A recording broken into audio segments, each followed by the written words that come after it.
And that's one of the main things we hear about all the time is it's difficult to recruit people to be on the board. And then people feel, I'm using other people's terminology, but it feel like a life sentence. They can't get off the board because nobody else will volunteer. Well, if doing this helps to, alleviate that so that other people can get involved in being on the board, but in a way that's not so, not so difficult.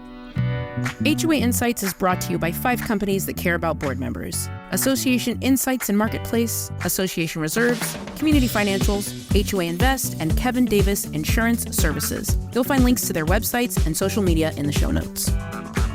Welcome back to HOA Insights, Common Sense for Common Areas. I'm Robert Nordland. I'm here today for episode number 89 for a conversation with Russell Munz from Community Financials, one of our sponsors. Russell is in the enviable position of seeing the entire community association industry as an insider, helping associations all across the country monitor their cash and their cash flow.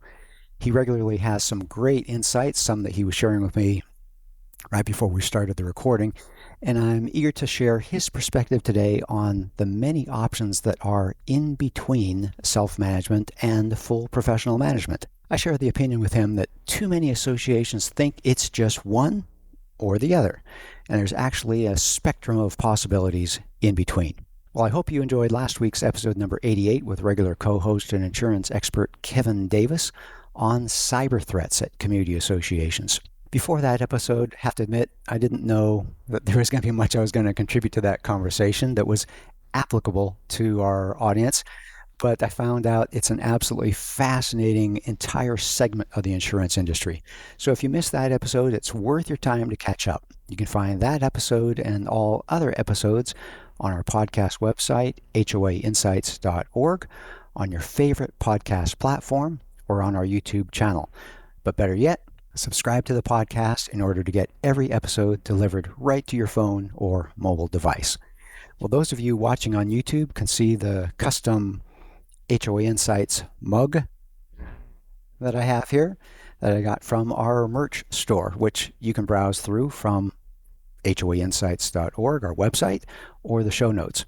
At the merch store, you can find that we have some great free items like board member Zoom backgrounds, and some specialty items for board members like this mug that I have for sale. Now, as a special promotion, go to the merch store, browse through the items, and pick a mug you'd like to have. And if you're the 10th person to email podcast@reservestudy.com with your name and address mentioning episode 89 mug giveaway, I'll ship it to you free of charge. We enjoy hearing from you, and most episodes are indeed in response to a topic you've recommended, so stay in contact, letting us know what questions you have or topics that you'd like to hear about. So leave us a voicemail at 805-203-3130, leave a comment on a YouTube video, or send us an email at podcast@reservestudy.com. But back to today's episode. Today's episode is my choice. Many board members are telling us they're feeling the crush from inflation. That's real. We know that. Or the burden of managing their association's finances, just the burden of being a volunteer board member at a community association. So to address that, Russell's here today to tell you about the many services available in between self-management and full professional management. These in-between services cost-effectively help boards trying to do it all, and they also, on the other end of the scale, they offer less expensive alternatives to boards feeling the high cost of full professional management. So, Russell, welcome to the program. Thank you, Robert. Great to be back. Hey, remind everyone how long you've been running Community Financials. So I started Community Financials about 6.5 years ago. But before then, I was... and how I got into the business was for 16 years, I worked my way up to become president of a regional management company. And during that time, I kept hearing a few same things, right? I'd ask people, why are you changing what you're doing? And one was they left working with their current provider because of poor response time. So communication in this industry is really quite poor, and the customer experience was poor. And so unresponsive service, emails that don't go responded to, phone calls that go to voicemail that don't get called back, or they got called back like a week or two later. The other thing was people felt, or the boards felt, they lost trust in what was happening with their money. They didn't have access to see what was happening with their money. They didn't get financial reports in a timely way. When they had questions about the financial reports, they didn't get answered. And so that lack of trust around handling their funds was the second main reason why they made a change. And then add to that, smaller communities kept telling me they felt overcharged for the services they were getting. Yeah. And so it costs as much to run a 20 unit association as it does a 200, seems like. Well, yeah, a lot of the same activities still go on. Manager has to go do a site visit, right? At some point, Right. They have to do a after hours board meeting, usually on a monthly basis. They have to call vendors and get bids for things. No matter what size you are, you still have the same items. So you have these charges, and I'll get into, we can go into some more detail, but it's people feel like they were, if the manager's attention gets degraded, and then they feel they have to do the work of the manager, and they're still paying a high price, so it doesn't work. All of these things led me to, how can we solve these problems, and how can we bring, larger management companies, systems and processes to solve these issues for communities, and whether they're large or small. Yeah. Can I say it's maybe like the 80-20 rule, where handle 80% of the issues with 20% of the cost, something like that? I would say that 80-20 is more probably 80% of the communities have these similar issues. Ah, okay. Yeah. And tell me about that. Do you know how many self-managed associations there are out there? Yeah. So Community Associations Institute has a foundation for community association research, and they've been doing this for years. And every year it's about the same. They say that approximately 30 to 40% of the community associations are self-managed. So we're not using professional management company. And that's a large number. And I just looked it up here. My recollection is estimate of 375,000 nationwide, and 40% is 150,000 associations. So there's a lot of associations out there with board members that are trying to do it all. You talked about the trust issue, and I can imagine that now, number one, we believe that being a board member is hard. It's a lot of work, a lot of things asked of you, and zero pay. And from my perspective, preparing reserve studies, I see the management industry. It's hard also. You're serving clients that are nonprofits. They're very careful about their money, or they're trying to be very careful about what they're spending on. As you mentioned, they're price sensitive. And so there's lots of management companies that hire managers at low entry points, and they just are not all that skilled. And I can imagine that that's what you're talking about with trust, where the board is trying to find out, can we spend this $7,000 on this thing or not? And the manager is flipping through papers, looking for a file and saying, I don't know. And the board is saying, how do we make a decision if we don't have the financials? And that sounds like that's that pressure point where you're wondering, where can I get to someone who knows my numbers and cares about my numbers as much as I care about them? Is that kind of what drove you into this?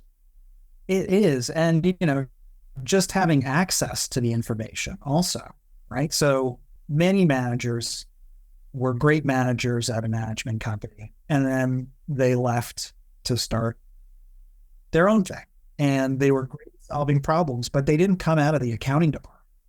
So, they might have a strong suit of solving problems, of connecting with vendors, of getting bids, of, interacting with the issues at the community, rules and regulations and things like that. And those are all great things. I started off my career as a property manager. That's great. However, you may be working with, oftentimes they don't have the skill set for accounting. And so what happens is they start, if you're working with, a community manager and they don't have the skill set around accounting, how are they going to supervise the person doing the accounting or making sure that the accounting is correct? So a lot of good managers have that. But there are sometimes when you have, and this is managers and boards, they don't know how to read the financial reports and how to see whether they might not get the financial reports in a timely way. Two, they might not know how to look up and see, can we spend that, or do we have these bills that we have to pay that we have in our budget? And, how do you know how much money you have left over to do on something that is not budgeted? So you have an unbudgeted expense that comes up from a natural disaster or some other, a capital repair item that comes up sooner than you thought it was going to come up. And so what's the best way to handle that in that moment? Do you have the money out of your checking account or your operating account, or should you do a special assessment, or should you do it again? Borrow from reserves. And then some people don't put the money back in reserves. So there's a lot of issues that come up that they're not quite sure how to deal with that are accounting, issues. Yeah, it requires a lot of financial literacy to run an association. And I think of it being, and some of our listeners remember my story, and I came at this industry as president of our condominium association. And there were months where the financial, literally at that point in time, it was a stack of papers. And one month they brought the financials from the wrong association. It's a portfolio management company. And another month, the numbers were just plain wrong. It was a month behind, something like that. I forget exactly what it was now. But yeah, we need fresh information to be able to make wise decisions. And we wanted someone to look after it and care about it as much as I did. So, okay, so you felt the pressure, a great American opportunity. You saw the need and you created something and you called it Community Financials. I would imagine you were able to do something absolutely wonderful, have it electronic access, so you don't have to wait for the manager to come in with a stack of paper? Yeah. So absolutely correct. So, okay. I always share this story. Like back in the early 80s, fast food restaurants came up with the, self-serve beverages and fixins bar where the people could do that. They could serve more people effectively and people get what they want. So when they want it. Our industry hasn't provided that, where, they kind of put a firewall between the customer and the information. I get all the time boards complaining, we don't get information. We don't have access to view information. It's like pulling teeth to get information. The information's late. My stance is, obviously the technology is there to give access, as much transparency and access as possible, both to the board. And then you can break that out and give it also to the homeowner, where the homeowner can see their account balance and their transactions and print out their ledger, and they can, then they're not asking the board or the manager or anybody for it. They can get that information themselves any time of day. Yeah, and I'm thinking two things culturally. Number one, it's going to make the board member treasurer position easier, and so you're going to have less challenge getting a treasurer to help with your association. And number two, you're going to have more transparency. And so you're not going to have the average homeowner thinking, well, they might think it, of course, but if they click to look at the numbers, they'll see that that's a lean budget, and they can see exactly where the money's going. It's going to the pool service, it's going to electrical utility, it's going to water utility, it's going to all these kind of things, and they realize, oh, yeah. And with probably another click, they can see, yeah, it's about what it was last year, too. Maybe a little more expensive, and they can see exactly why the board is saying that we need to raise our assessments 5% this year, or whatever the number is. Probably that it really helps with transparency and life at the association. Yes, we have a lot of customers where we take a balance sheet and the comparative income and expense report that shows the actual versus budget and any variance for a month and year to date. That gets shared with the homeowner on a periodic basis. So it's just those two simple reports, but it allows, and some communities like this and others don't necessarily need it, but it allows the homeowner to see, we're on budget, everything's okay. Or if we're not on budget, that's when maybe you might get more people turning out at a board meeting. That's okay too, because you're getting input and it's transparent. Yeah. And I guess another thing is it's probably going to help with continuity as you go from one board and either the entire board changes or a few people change. When you have stability, if you have something providing accurate financial information, again, that's going to help provide continuity year over year over year over year. Is that also a good factor? That is also a good factor. There are term limits for many board members. Sometimes you may have board members that get burned out. So you're going to have turnover in the board. And, if you have one board member, sometimes if you're self-managing, you've got a board member who was doing all the work themselves and they were a great benefit to all of the homeowners. And the community was really lucky for a long time. But if that person gets ill or that person decides to move, they no longer the board may not have access to the information. They might not have access to, well, why did we do this? And why was it like this? Or how come we do things this way? So, but if you have something that provides that continuity, then you've got somebody to ask those questions to while the board changes. And also, by the way, not only the continuity, but good financial reporting for a lot of communities, as you know, that don't save money for reserves. When they go to get if they need a loan, they're not going to be able to get a loan with just a spreadsheet of some numbers, a one-page spreadsheet that somebody's put together. The bank's not going to do a loan that with that kind of information. They're going to say, well, what's going on here? We need to make sure that the loan is going to be paid back responsibly, not somebody just throwing together a spreadsheet and like making deposits once a month and paying bills here and there. Yeah. There are so many stories out there, and I'll just share one with our audience here, and it may sound familiar. My son obviously grew up in this household where we serve community associations, do reserve studies, and he fell in love with a young lady, got engaged with a young lady who owned a condominium. And he realized he was going to be marrying into this ownership and started asking questions about what was going on with the association, and learned there was a lot of nightmare about this association. People weren't paying. They didn't have financials. It was almost a voluntary type situation. And I think, I can see my shoulders just going up with the tension. No. And knowing that there are so many associations out there that are struggling to run their association. In our country, there's still that gap between people who know that what it's like to own a home and people who know what it's like to rent an apartment, maybe in college or after while they're having their first job. And there's that in-between ground that is co-owning a home in a community association. And we've said before here on the program that community associations present carefree living because you're sharing responsibilities, but it's not free. It's expensive. It takes someone and someone's time, like you said, that magic board member who is out there even sweeping the sidewalk because they like it clean. It's Monday and the landscaper doesn't come till Thursday, just things like that.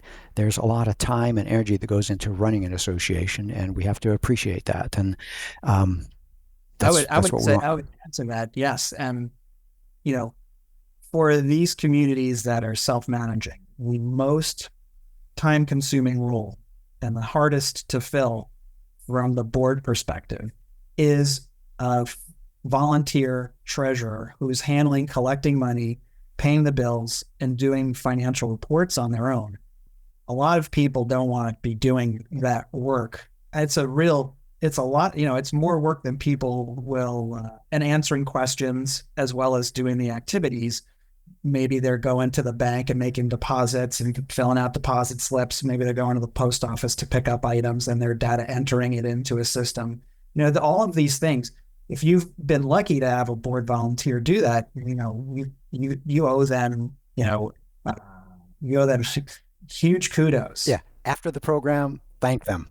Yeah. This is a large job, which is unpaid. And, it's a lot of work. And if that person leaves, what happens with the community? It's difficult to find a volunteer to step up and take the place of doing all of those activities on their free time. And that's kind of like where a service like us comes in. I'd say another story, even even if I was talking to a volunteer, and that's 45 units or something like that, their accounting is done by a management company accounting department. What shows up on their bank statements isn't the same as what's on their financial reports. So okay, that's no good. This person has been spending 10 hours a week just creating financial reports to mimic what they're already paying for with their provider. And, that doesn't account for all the other hours that they spend on the job or doing other, board member activities. Right. And if you multiply whatever you could get paid for in the marketplace times that amount of hours that you spend doing this work, it's a lot. And you're foregoing that opportunity cost or the cost of spending time on things that you enjoy or loved ones. It's a big ask. So I think, when we often get asked by board treasurers, they say, we're looking to retire off the board, but we want to make sure we've got a good steward in place that we can hand it off to so that they don't have to do the work anymore because they've been doing it for a long time and they're burned out. It's a real consideration for those communities. Yeah, and not only the hours, but I'm thinking liability also, because they're doing something that a professional should be doing.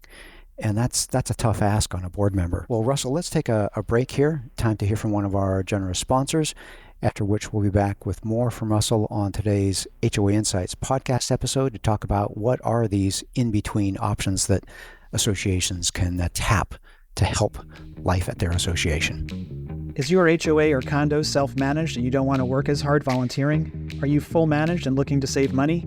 Or are you looking to split the accounting from a manager's role for better service? Let Community Financials handle the monthly accounting for you. We collect dues, pay bills, produce financial reports, include portals, and help with other support services, all while providing awesome service. We love the opportunity to help you make your community accounting stress-free with our industry-leading systems and expert team. Visit our website, communityfinancials.com, to learn more. And we're back. We're here with Russell Munz from Community Financials talking about this whole big in-between section of the market where we're helping board members try to get accurate financials, build trust with the community, and also perhaps find a way to save some money. So, Russell, do you have training you mentioned some CAI training, some industry training. Do you have any training on your website? Well, sure.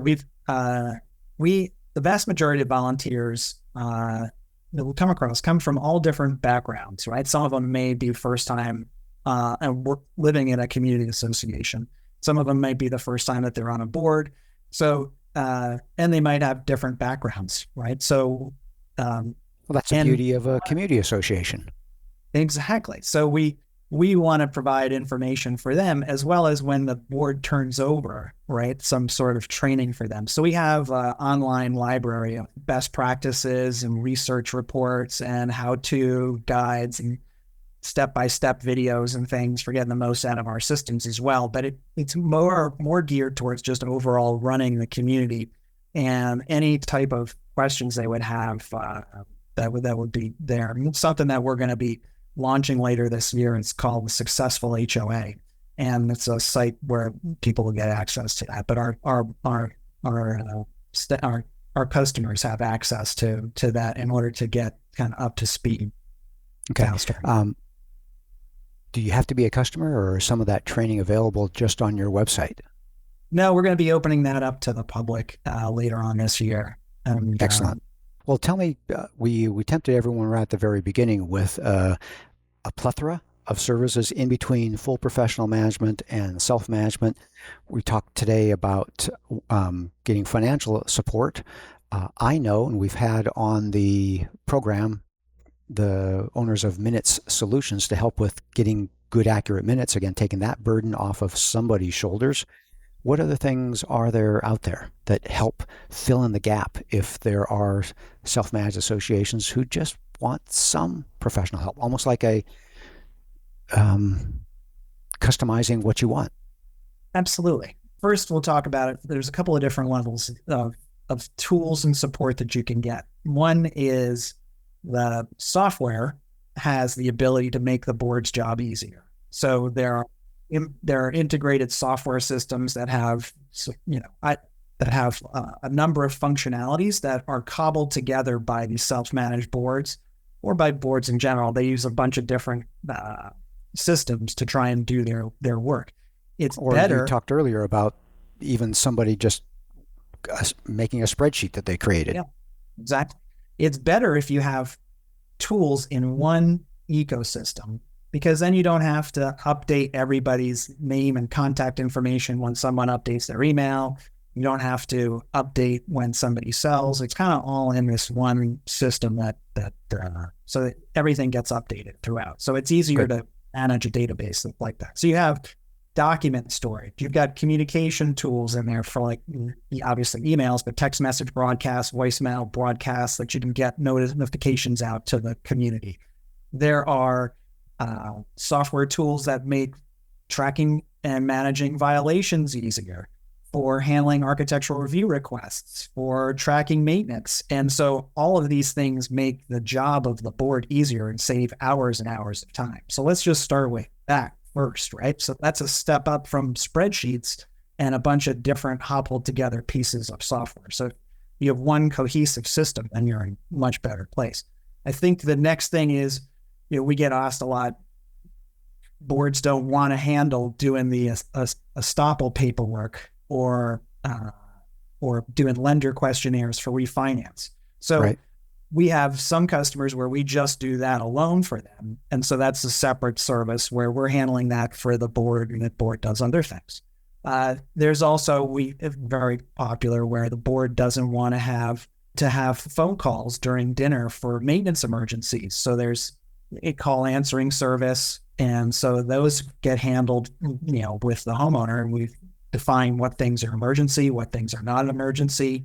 The board is kept in the loop through text message. If it's non-emergency, they get emailed the next day of a list of items that came in through that channel. So there's a way of kind of handling those types of items in a better way than being interrupted. Then there's next, this is more, it might not be applicable to most communities, but there's some communities that want, whether if a tenant needs to be screened prior to, during an application, or a buyer before they're able to buy. Sometimes there's these evaluations that have to be done. So there's a way of doing that in a systemized professional way too, so that the board doesn't have to do that. You add all of these pieces up, I have customers that tell us that we handle probably 60 to 70% of what their prior manager did. And so you can pick and choose kind of some of these things and add on, whether they're our service or somebody else's service. There are services out there, just like you talked about, before, to help the community do things. Like if there's a way of handling an election vote. So there are businesses. That's what I was going to say. Inspectors of elections. And whether some of it's online, some of it's in person, it depends on what your state's regulations are, but there's a whole business around doing that also.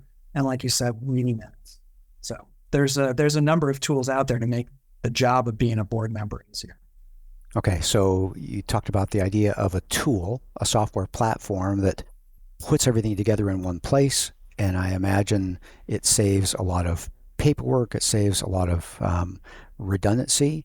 And then you talked about, is it a cafeteria plan where you can pick and choose different things and different you can build services you could probably add to a core set of services. So for our customers, for example, obviously we have our core offering of doing monthly accounting work, but then there's other things that would be added, kind of to that, or we have some that just use those separate items themselves.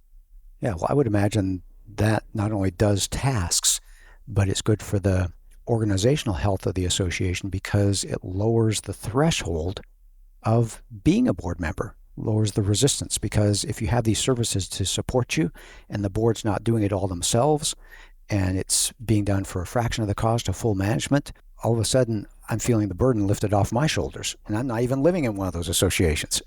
Absolutely, Ben.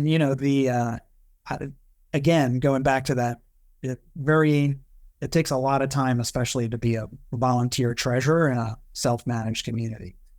But if you have these systems in place, you'll find it a lot easier to source board members, people who will volunteer their time, if there are efficient systems in place and some support to allow these other homeowners to step up and fulfill a role that's not so painful to do, right? Not so time consuming, not so, they've got to reinvent the wheel. So it's, you open up a new kind of layer of potential board members to come in and help. And that's one of the main things we hear about all the time is it's difficult to recruit people to be on the board. And then people feel, I'm using other people's terminology, but it feel like a life sentence.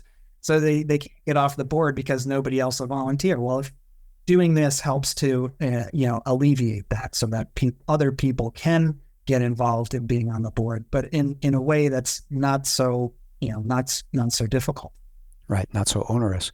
Hey, we spoke about full professional management as if it's one thing on the side, and I just realized there's an entire segment that we haven't talked about, and that's an on-site manager who is a professional, someone who sits at a desk, maybe in the clubhouse or something like that, who is the employee of the association who runs the show, and that person, again, may have been promoted as the facilities manager.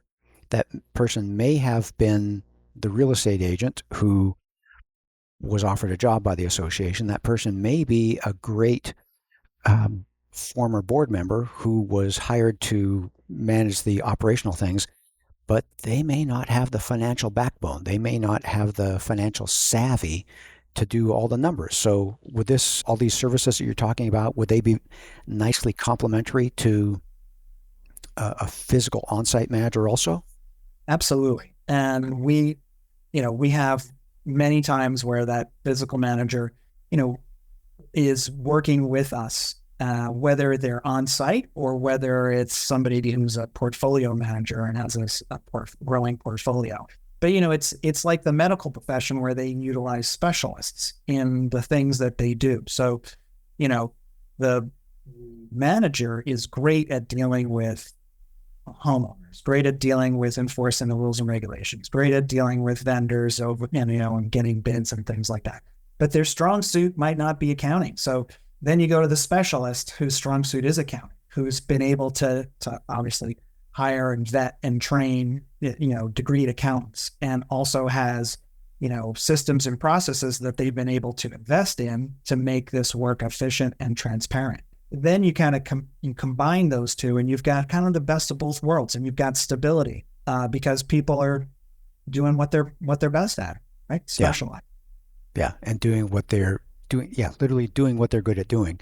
And I would imagine that your company and companies like yours have the systems in place so they know that by the 10th of the month, they need to have the monthly financials ready for get us these the information and some of the bank statements, so then we can produce them in a timely way and reconcile them and get them to them in a timely way. So we've these best practice guidelines for them in order for us to get them financial information on a specific period of time. And, they have all of this information that then they can use to operate their community more effectively.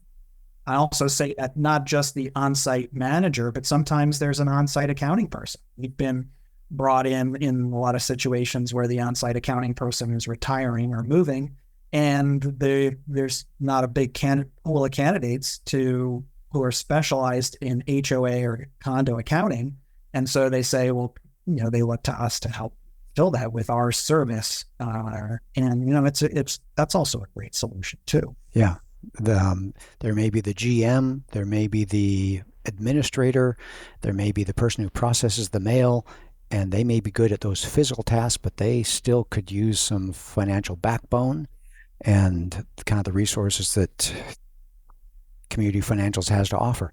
Boy, my brain is kind of exploding on the possibilities and the resources and how this can be good for so many associations. Well, Russell, well, thank you for taking the time to join us on today's program and making my brain spin on the vast number of possibilities in between the burden of running the association with all volunteer labor and full professional management. There's a lot in between. So do you have any closing remarks for our board member audience today? I'd say that they don't have to go it alone. And 100% self-management can be daunting, but self-managing with the support of a company offering 60% plus of full management is very doable for a board. No matter if you're smaller or larger, we work with both ends and spectrums. There's a middle solution, like you said, and it's worth investigating. So Russell, if someone has any questions about you or Community Financials, how can they get in touch with you? Sure. So thanks for asking. So the best way is to go to communityfinancials.com, and they can learn all about us there. There's a lot of information. And also you go through the Contact Us website, Contact Us page of our website, and we'll be happy to get in touch with them, or they can call. There's our number there too. Yeah. I'm thinking for a board member audience, there's help out there and there's hope out there. And on that, we hope you learned some HOA insights from our discussion today that helps you bring common sense to your common areas. We look forward to having you join us again for another great episode next week. You've been listening to HOA Insights, Common Sense for Common Areas. If you like the show and want to support the work that we do, you can do so in a number of ways. The most important thing that you can do is engage in the conversation. Leave a question in the comment section on our YouTube videos. You can also email your questions or voice memos to podcast@reservestudy.com or leave us a voicemail at 805-203-3130. If you gain any insights from the show, please do us a huge favor by sharing the show with other board members that you know. You can also support us by supporting the brands that sponsor this program. The opinions expressed in this program are for general information purposes only and are not intended to provide specific advice or recommendations for any individual or on any specific security. It is only intended to provide education about the financial industry. To determine which investments may be appropriate for you, consult your financial advisor prior to investing. Any past performance discussed during this program is no guarantee of future results. Any indices referenced for comparison are unmanaged and cannot be invested into directly. As always, please remember investing involves risk and possible loss of principal capital. Please seek advice from a licensed professional. Capital CS Group LLC is a registered investment advisor. Advisory services are only offered to clients or prospective clients where Capital CS Group LLC and its representatives are properly licensed or exempt from licensure. No advice may be rendered by Capital CS Group LLC unless a client service agreement is in place. Finally, this podcast was expertly mixed and mastered by Stokelight Video and Marketing. With Stokelight on your team, you'll reach more customers with marketing expertise that inspires action. See the show notes to connect with Stokelight.